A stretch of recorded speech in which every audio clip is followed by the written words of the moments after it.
may go along with what Bob just said. This is Franz Kafka. Quote, I think we ought to read only the kind of books that wound and stab us. If the book we are reading doesn't wake us up with a blow to the head, what are we really reading it for? We need books that affect us like a disaster, that grieve us deeply like the death of someone we loved more than ourselves, like being banished into the forest far from everyone, like a suicide. A book must be an ice axe to break the frozen sea that fills us. That's Franz Kafka. In Frank Zappa, Effects Precede Causes, said, I want a guitar solo like an ice pick to the forehead. That's a good quote. I think one of the most remarkable examples is a Canadian one, Marshall McLuhan. I think you're right. Because I think here you have an almost complete, a prophecy that literature is finished, and really a willingness that literature shall be finished. This is what really shocks me.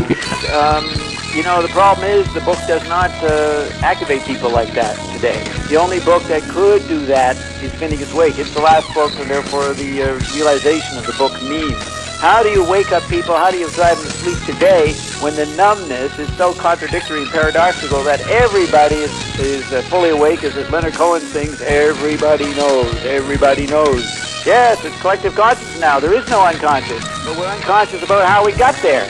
But we went to one of his seminars when we were in Toronto before we came here. He kindly invited us. And I felt it kind of interesting, but my wife had so strongly, my wife Kitty had so strongly the feeling that you had, that she sat in a sort of state of smouldering rage, because she felt that she was listening to the actual kind of destroyer of our civilization, glorying in what he'd done, in making, in transforming language into incoherence. Why did he put such a heavy access point in front of all of that information? Why these run-on, just loopy sentences? Why not just say it? But isn't any way that anybody can explain what y'all talking about tonight? But the Zen masters say you get Satori every night when you're asleep, but the trick is to do it when you're awake. So could you tell us what was Joyce's trick? How did you, and also your trick, how are you matching and or making Joyce's trick? But what's the real meta backstory how Joyce did it, Bob? Okay, first of all, I'll quote page 81 of Phineas Wake. Joyce says, and this is the key point, she says, yes, the viability of vicinals, if invisible, is invincible. So vicinals are the environments that you live in and you're not really always paying attention to. You take them for granted. So, yes, the viability of vicinals, if invisible, is invincible. And when you're literate, these environments are invincible. But isn't any way that anybody can explain what y'all talking about tonight? And invisible, because the literacy extends your eye, makes it precise, but numbs the other senses in relation to it.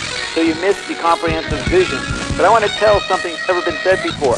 The reason Phineas Wake started, the reason that the original agenda by Joyce was that he was angry at what Dante had created. Christianity before Dante had no imagination or an imaginary of hell, or the levels of hell. That was created by Dante in the Divine Comedy and his writing. He mapped out, and this is before the printing press, the levels of hell that all these people would go through based on actions and behaviors in their life. And then when the printing press came along and spread it all over the world, Dante created this huge wound in the Christian culture's psyche.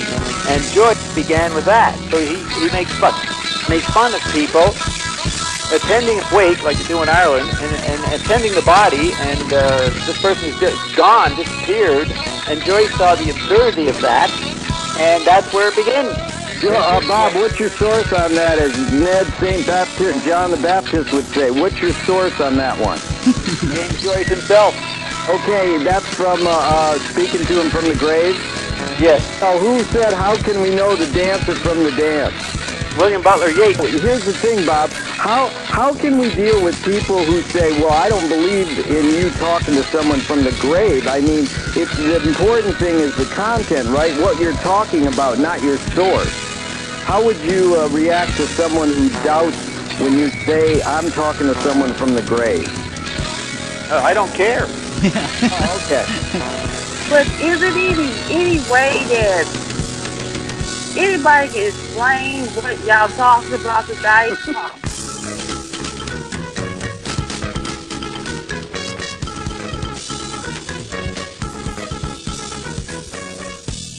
Good evening, ladies and gentlemen. Welcome to our Manchester Still Life concert. But as for the business of reading itself, with which perhaps we're even more concerned here tonight, those who can't read well seem obviously in the present situation where they're confronted with a barrage of words, print day by day, they would seem to be completely victimized by propaganda of any type, sloppy expression of any type, any kind of emotional appeal. They haven't simply the tools of discrimination. But is it any way that anybody can explain what y'all talking about today?